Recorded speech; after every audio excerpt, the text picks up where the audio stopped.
നമുക്ക് chicken leg fry എങ്ങനെ വീടുകളിൽ എളുപ്പത്തിൽ തയ്യാറാക്കാൻ നോക്കാം.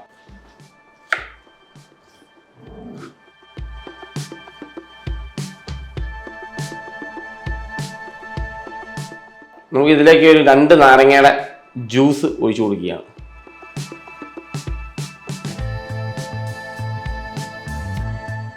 രണ്ട് ടീസ്പൂൺ നാടൻ വെളിച്ചെണ്ണ. ഇനി അടുത്ത് 2 ടേബിൾ സ്പൂൺ തൈര്, ഇഞ്ചി വെളുത്തുള്ളി പേസ്റ്റ്, 2/4 ടീസ്പൂൺ മഞ്ഞൾപ്പൊടി, കാശ്മീരി ചില്ലി മുളക് പൊടിയാണ് നമ്മൾ ഇതിലേക്ക് ചേർത്ത് കൊടുക്കുകയാണ്. ഗരം മസാല 1/4 ടീസ്പൂൺ, ചെറിയ പിഞ്ച് പെരിഞ്ചീരകം, ഒരു 1/4 ടീസ്പൂൺ കുരുമുളക് പൊടി, പിന്നെ മല്ലിപ്പൊടി, പിന്നെ നമ്മുടെ ചതച്ച മുളക്. ഇനി ഇതിലേക്ക് ആവശ്യത്തിന് ഉപ്പ്, ഒരു മുട്ട ചേർത്ത് കൊടുക്കുക. പിന്നെ നമുക്ക് നന്നായിട്ടൊന്ന് തിരുമ്മി പിടിപ്പിക്കാം.